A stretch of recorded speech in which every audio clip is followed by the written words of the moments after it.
Hello, and welcome to the Three Peak Master Leadership Podcast. I am your host, Mino, and I'm joined by my co-founders, Mazen and Krisana. And this podcast is brought to you by our company, Three Peak Coaching and Solutions, where we help individuals and organizations break the crisis cycle by developing people and helping to solve business problems.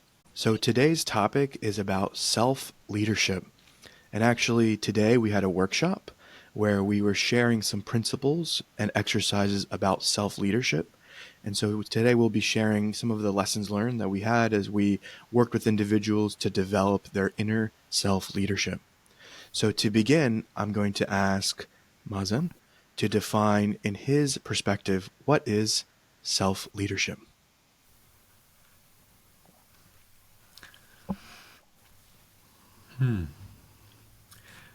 I take a moment. It's a really big question because the word leadership is very loaded. And then very few people use the word self-leadership. But I'll start very simple and then it will help us to develop on it. First of all, to understand leadership, we have to understand that this is not just a label. Leadership is a quality that every person need to have. Normally, we have it to be really cultivated. It's about inner leadership. And inner leadership is about reaching a place when we become autonomous, yet interdependent being. Fully functional within ourselves and within the society. And that requires self-leadership. Prasanna, how do you define self-leadership? Self-leadership for me is knowing who I am internally, knowing where I'm going, knowing what to do, and it's also being aware of my inner reality, of my emotional states, my body states, and also my mental state, my mind. And so it's a bridging of both, and being aware of my behaviors and the way I move into the world. So it's really self-examining and changing. Being a self-leadership is changing things that were habits or beliefs so that you can start to lead your life in an upward, vertical, conscious way. So I'll share a little personal story and then I'll turn it into a question for you two. So for much of my life, I really operated on some sort of kind of blind instinct. I didn't really understand why I was doing the things I was doing day to day. So there were things that I thought I wanted in life, and I was, again, trying to do whatever I could and be strategic and clever and cunning to get those things in life without really understanding what was underneath that. So in that period of my life, I felt like I did not have self-leadership because I didn't fully understand what was driving my behavior or how to change my behavior. And over time, I've realized that actually I can understand and shift the things that I desire. And I can also shift the way I behave. And ultimately, it changes the outcome in my life. So I'm going to start with Krisana. Where do you feel like you started to pick up on your own self-leadership? Was there a moment in time or some experiences that helped you develop your inner leadership, your self-leadership? I was just saying this the other day to Mazen that my self-leadership started when I was very young. I used to do a lot of sailing in small boats, in these small sailboat boats. So I had to learn the water, the ocean, but not going far out in the ocean. And I had to learn how to sail, how to be in a boat with my brother, and find tactical ways to move in a racing boat course. I guess at that time I was 8 years old. So it was also waking up and having to know, what the wind's going to be like, and then, racing, where you're going to start the race. But a lot of my self-leadership and inner leadership, I had good mirroring and parenting from my father, because he supported in a beautiful way on not I do this, but to go out there and to study, to feel the weather, the ocean, to start to learn how you are. So I would say, yeah, from 8 years of age, I was put into a position to discover all this. Of course, we made mistakes, but it was also very interactive with other little boats and people following, other kids following you in their boats, and understanding in this complexity of sailing and being challenged.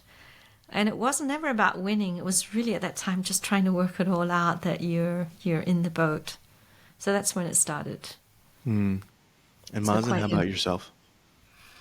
I was so immersed in Chrisana's explanation that I forgot what you asked, actually.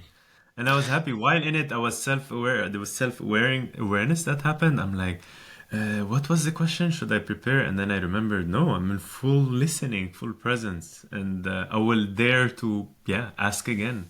Please ask. Beautiful. Thank you. So, is there a moment in life where you started to feel your self-leadership, your inner leadership emerge? Pooh. That's a tough one for me. That's a complete opposite of Chrisana's experience. It took me ages. I come from I had more events in my life that were more harsher for my small physical body and nervous system to deal with it.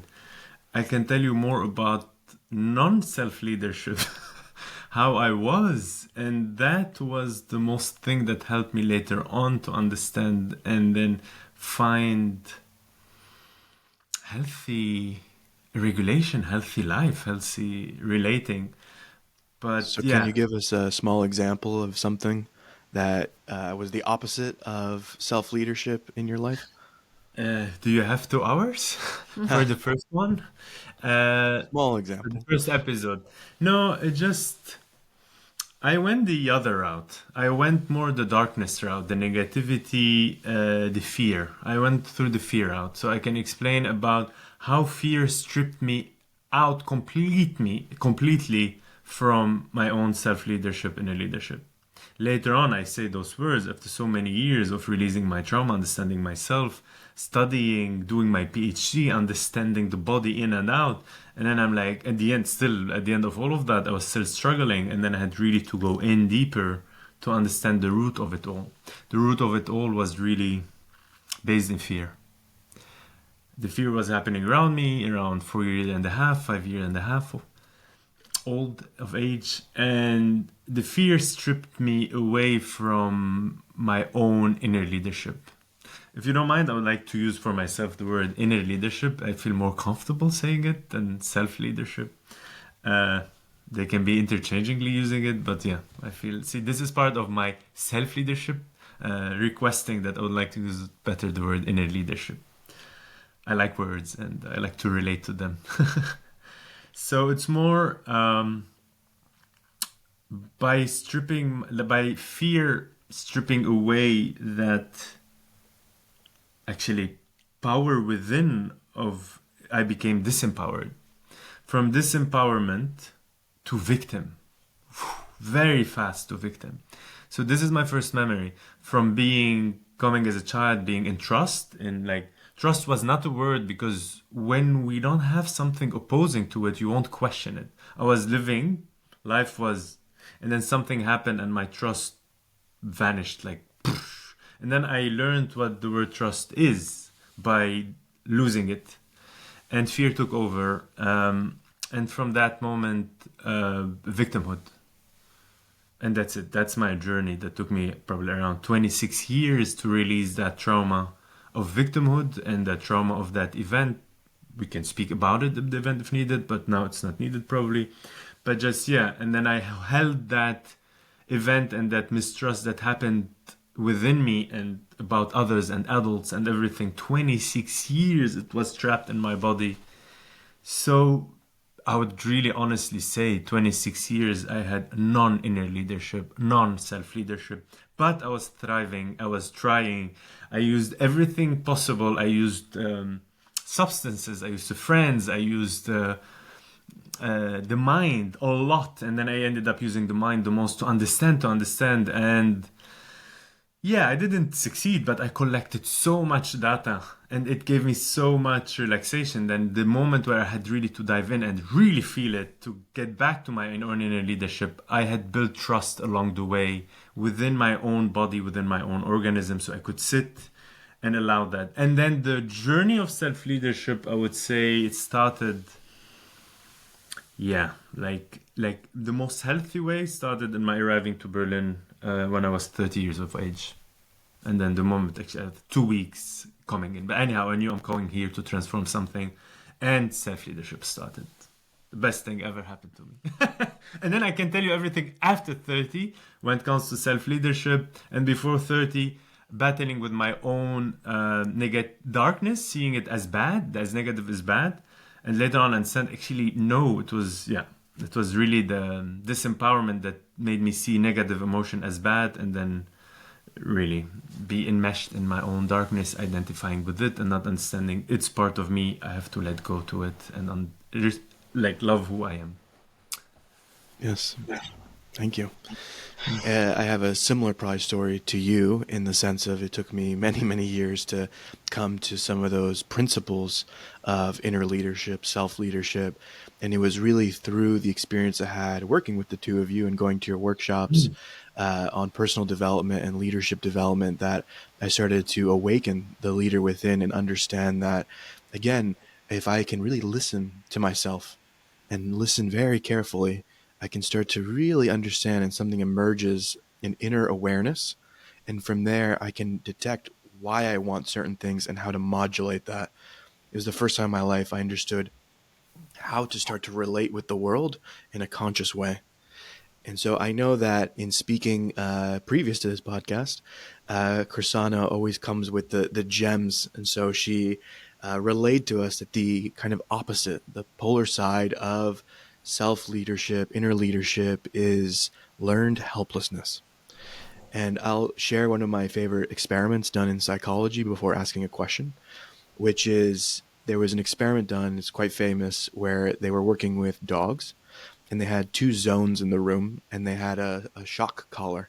So anytime the dog went to the one side of the room, it got a minor shock. And this is what some owners use in yards with the electric fences. And so over time, the dog learns because there's a stimulus, negative stimulus, it learns not to go into that zone.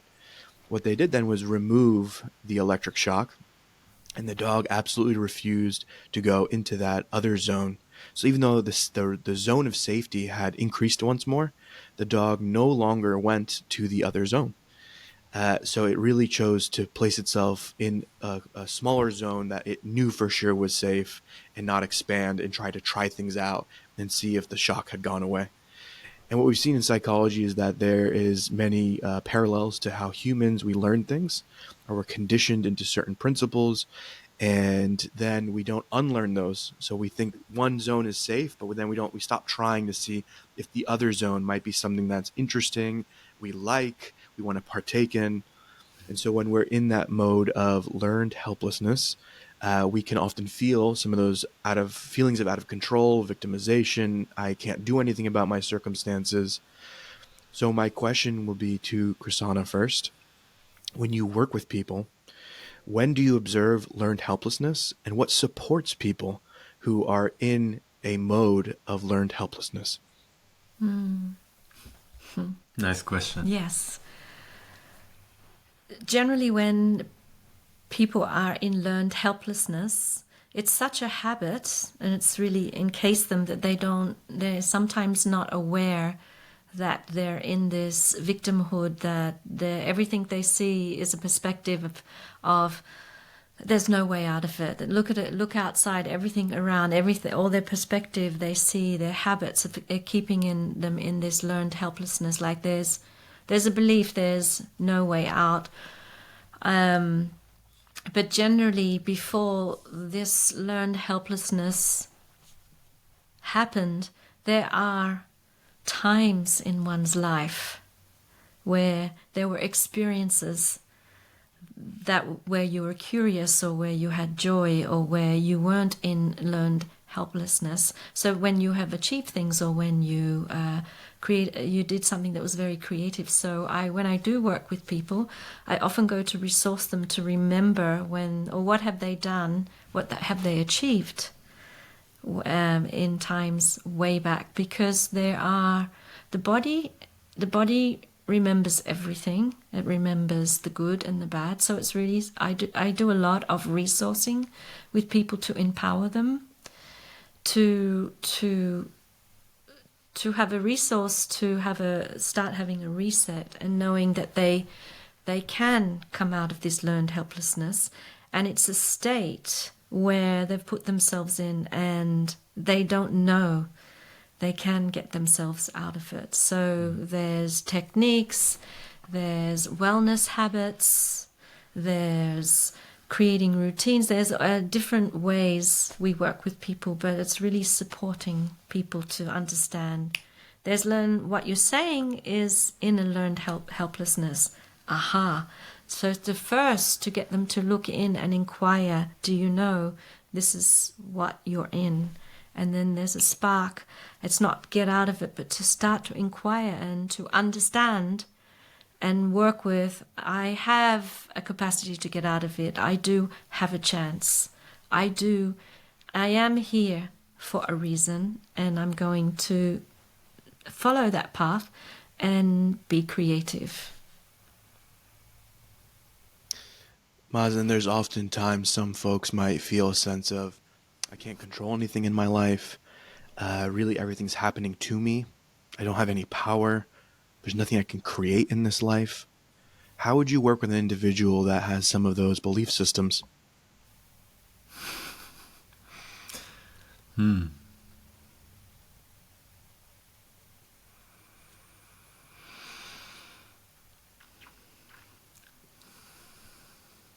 I started with silence. I was like wondering. Give them presence. Like first ground in myself. That's how I work with them. Now I'm feeling my legs on the ground. I feel my belly. I feel sense of myself. And just really receive them. Because they really need to feel, at least in one place, received. Safe and received. Once this is established, then things are a little bit easier. Because in their case, we all go through that. In the case of that, where we are trapped, what we really need is a little bit of a foundation, a place where we feel accepted. Why? Because we're struggling with and we're suffering, but by not accepting ourselves. What does that mean on the biological body? By not accepting all those emotions. What does that mean on the mental body? By not accepting the story that happened to us. So there's this tape that is really being, like, is it always on play? Reminding us of the story. So we lose sense of the now, and we're always in our head in the past, repeating the same story of look what happened to us, look what happened. From that lens, we project the future of, but see, this will happen to us, something similar, and we don't deserve it. But on the biological, emotional body, what happened is that we're in a constant not accepting this part of ourselves and those emotions. What that entail, it brings fear of ourselves, of those emotions, because we ignore them and we don't know what to do with them, so we disown them, and then fear rises. So if I work with someone, first, really in accepting where they are at, you know what happens? They will be mirrored certain acceptance. They will feel relaxed a little bit. So really first, show them that where they are at, it is fine. not where they are at in the past and the future. I don't know. Probably where they go home, it's something really horrible or abusive. Or in the future, I do not know. I do not know about the past, I do not know about the future. But what I know very well is about the now. And I'm not the only one. The body knows only about the now when it wants to reach safety. So I bring them to a moment of now. And then from the now where we feel safe, we establish safety together. From there, we go out and then see what is needed. Before that, I wouldn't bring any intellectual understanding or anything that requires the mind and the words and the thoughts. Yeah, this is where I feel called to say that many times it feels like this is where there could be a fork in the road, where one of the roads leads to ideology and what is satisfactory for the mind, and the other one is what is practical and works for people. And what I've observed is that ideologically, it can be very tough when someone goes to an event that they experience as overwhelming or stressful and can't regulate.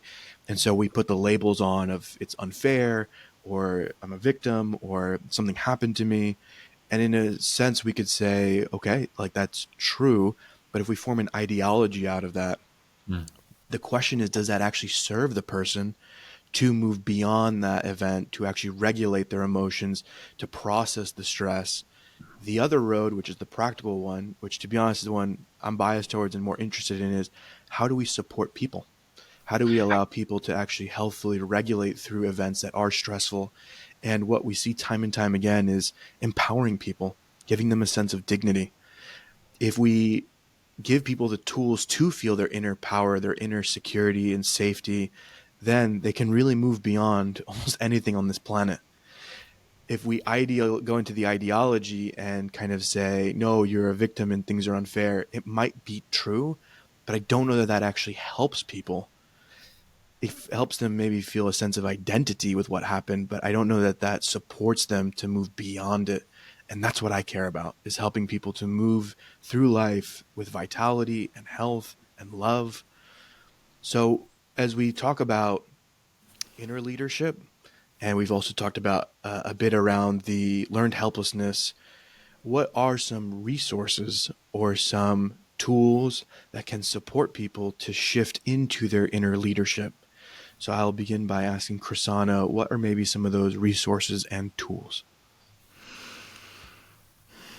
First of all, I would start with the body, and I would start with what is it in your daily life? Do you sleep well? Are you drinking, hydrating well? How many hours are you overworking? Just to give an understanding, to see where they're at, where already they can have some self-control of their personal environment. But a lot is first sleeping well,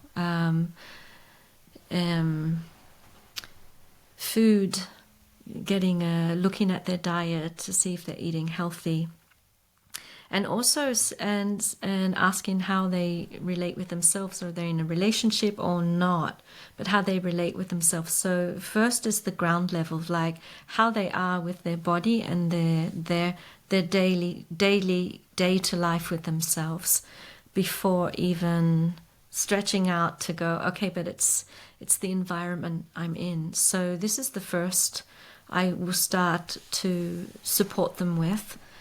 And also, as I said before, to resource them, or to see what's going to help them to find safety in their body, but also to be able to come into their body, to understand and to feel their body sensations, and when they can start becoming aware of what emotions they're feeling, and also when they're too much in the head. And the way to come back to now is a lot about bottom up, like starting with the body, noticing what's going on in the body, what's happening when you get caught in the head, what are you feeling and what do you notice in the body. So to start to bridge that the body is the place where everything, any experience, anything that we go through happens through the process of the body. And so we make this the first start to really understand that is coming into self-leadership. You start to direct yourself. You start to be able to make healthy daily routines, and not the shoulds, but what is care for you. So that's where I start. Thank you.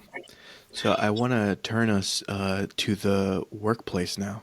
Sometimes we do personal development outside of the work, and then we go to work, and it's almost as if all the personal development goes out the window, and we don't think that the principles that we learn outside in personal development can apply to professional development.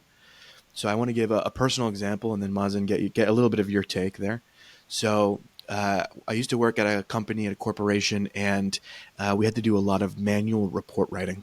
And so, being the clever and sometimes lazy guy I am, I decided to make a automated program that wrote the reports for me.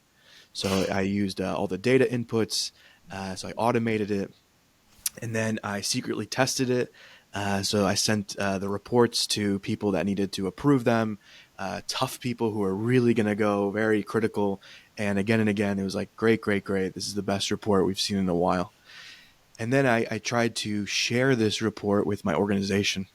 So I started by sharing with my boss, who was pleasantly surprised, and then their boss, and then their boss.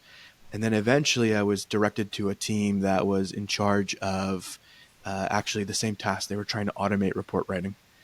And in that moment, I don't think they really appreciated what I did. They viewed it as a competition with their own project, and they put a stop to my report writing tool that I created. And in that moment, I went into like the learned helplessness. I don't have control. Like, how dare they? I'm trying to improve the organization. I've invented such an amazing thing. And so if my younger self came to you and was like, I have no control, I really don't know what to do, this big bad company is not letting me innovate, what would you share with a younger me?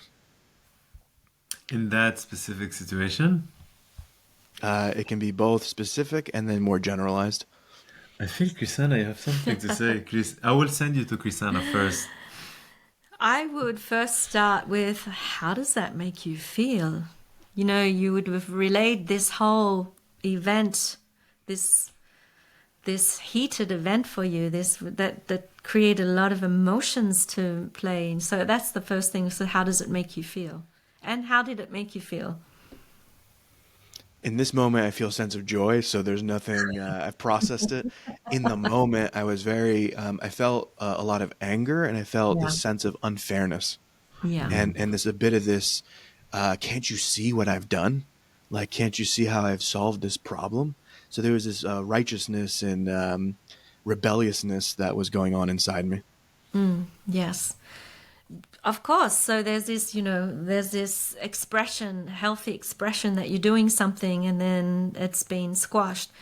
But you have to process that. You have to be aware of that. "Urgh, that's what I'm feeling," instead of bottling it up and putting it into political righteousness or something, that goes through the head. But of course, yeah, you do feel an emotion about it, and how to process that, digest that, support yourself. And then when that has been regulated a little more, so it's come into a bit of equilibrium and balance, then you would have been a bit more clear-headed to, like, okay, what's the next steps as a young up and coming career person? What's the next healthy steps I can do? I have choices. But when your emotions are on so high, they're reactions, they're actions just reacting. So, yeah, I would have listened, said, how do you feel?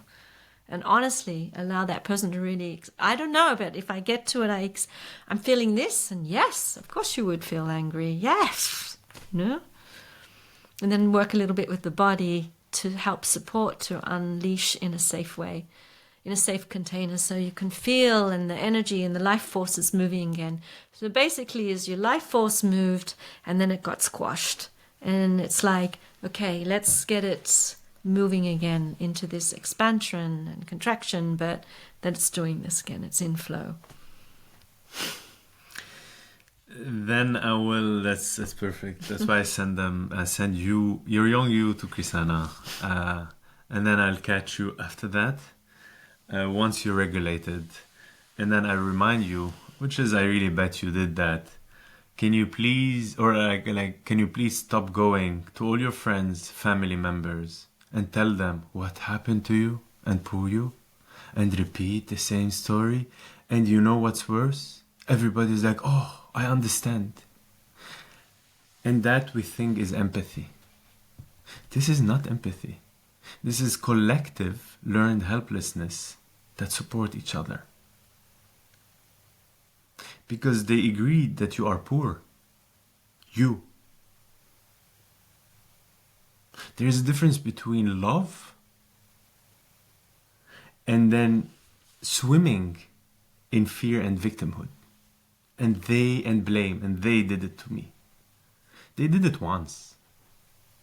Come on, let us bring some science and facts. How many times did they do that to you? Uh, In that example, in not that in life. example, there was one, yeah, Event. One event. one event. Yes. How many times did you tell the story? Oh, I was furious so many times. Coworkers, friends, family, anyone that would Okay. spare me an ear. Okay. So imagine, I don't know, a big number. Every time when you said the story, you felt the same feeling, right? Oh yeah, it just was actually building. It wasn't even the same. Exactly. It was amplifying. Is what amplifying. So see, the last time when you said it before you healed it or before you found something, a resolution with it, and remember the event, how does the picture, the inner picture of the emotion, feeling, sensation, thoughts, mind was compared to when the event happened to you? Do they look anything alike? No. So what you were told the people was something else than the event itself. It was your anger, you fueled it, and your fear and your victimhood. You lost every sense of inner leadership. That means you were very far away from the solution. Because if that was the solution, it would have minimized. But something got more than reality itself. And this is where you lost your inner leadership. I'll keep it at that for now. Yes. Yeah. I will share the end of the story, which is this is absolutely true, everything I experienced. And then I did finally go and process the emotion. I sat in silence. I did all the things that helped resource me. And what I chose to do is, even though I was told not to distribute the tool, I when I checked in with what I really wanted to do is I picked my friends that I really cared about and I sent it to them anyways. And it was just something I shared friend to friend with people in the company that might have enjoyed some support on the report writing. And I was okay with facing the consequences of doing that and knew that I was doing something that was against the company but felt good for me. So you took your responsibility in that. You knew what you're doing. Yes. You said, okay, I'm responsible for that. Okay. Yes, and I was happy to take with no emotion any consequences that came of that decision. I'm gonna play on words. Krisana already, I felt in her, she worked on the word responsibility. I don't know if consciously you played on it, but you did. And so in the case where it went south, where it went really disempowered, you went and reacted, right? So I'm gonna introduce a small word here. You went on full reaction. And then when you solved it, Christina used the word responsibility, is the ability to respond, responsibility. This is how the word comes together semantically and even for the brain. So you had an ability to respond. That's responsibility. You got back your own self-leadership. So now just to bring it to what are the opposite words here, what is supportive, what's not supportive. Reaction is most of the time based on fear and victimhood. Responding is based on finding a solution, accepting what happens, try to accept it, try to process it, and having the ability to deal with the event itself instead of the over accumulated stories and the story that's not anymore related to the event itself. And so when we think about more generally in the workplace and business, um, I'll continue with you, Mazen. What do you see in terms of people taking inner leadership and self leadership? Like, do you see folks doing that in the workplace? Are there moments where you see them going into learned helplessness? What do you observe as we worked with clients in the corporate world? The first honestly thing that now popped up is like the moment we say and believe, but my boss did it, but my leader, the moment we start believing in leaders outside of us, believing in authority outside of us that oblige us to do something that we really not ready for it, we don't have the talent for it, or the moment where we put our power outside of us is the moment we start to blame outside of us. Actually, it's a trick we do. It's really easy to put my power outside. I can blame something. But if I go and remind you, but Mino, your power is inside of you, you'll be like, oh, but who to blame? I want to blame my mother. I want to blame the neighbor. I want to blame my boss. I want to blame my partner. Once the power inside of us, you have, by fact, by truth, to search for what is right for you and how to respond. So you search for the truth of the event, of what you really need, and then you find ways to express it. But when the power is outside, you are, use the good term, you are taken by fear, the power of fear, the power of split, the power of separation, the power of like, they did it. Poor me. The moment, poor me. Nobody knows how great I am. Nobody knows my talent. Poor me. Like, but do you know? If you know, take it back. And find a way to express who you are by responding and not by reacting. So I'll ask Prasanna one more question, which is to end a little bit more on a positive note. If you were to imagine a business where everyone was tapped into their self leadership, inner leadership, what do you feel that would enable the company to achieve?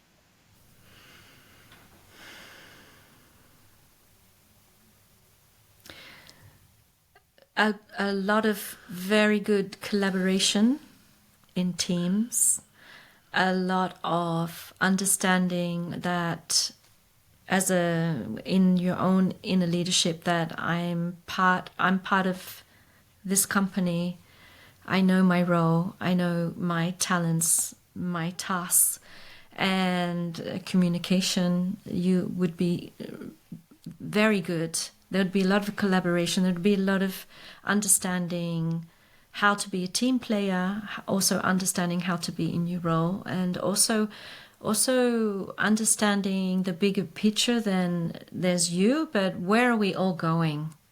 What's the mission? What's the goal? We're all in this together, and I do my part, but where are we all going with this? And it's yes, this is really healthy self leadership. You really enjoy to work with teams. You know your place. You know to support. There's reciprocity. That you also understand when you know there's boundaries, when you've overextended your boundaries, when to pull back in. Healthy communication. If there's conflict, it's very easy to find resolution. Very also healthily to understand when the organizational structure's gone a bit off to come into balance. And you're also in check when it's work time, and now I leave that and I go home to enjoy with my partner, my friends, my family, take care of myself. So it's a whole weaving. So this is for me really healthy self-leadership in a company. Thank you. What that brings up for me is in our company, 3Peak Coaching and Solutions, we have an organizational diagnostic. So we get to some data on an organization. And one of the things we measure is organizational commitment. So why are people staying at this job? And there are four things. One is you really love your job. There's a happiness factor. The others are a sense of obligation. Like I have to stay because I'm loyal to the people around me or the company. The other one is fear. So I'm afraid to leave because there's not a lot of opportunities out there or I might get reprimanded. In this moment, I can't remember the fourth element. But the point is, when we look at why people stay, if they're staying out of obligation, out of fear, then the actual performance of the company tends to go down quite a bit. So if we're actually working from that inner leadership space because we are able to take responsibility for what we want and to healthily communicate that and negotiate that ourselves and the team, there's a lot of high productivity and efficiency within companies. When we're all afraid or full of guilt, then it becomes very difficult to actually healthily communicate and get positive outcomes in the workplace. So to end the podcast, I'm going to ask Mazen the same question, which is, in a minute or two, can you tell me if everyone in a company were to have really nice inner sense of leadership, what do you feel like that company would be like for you to work in?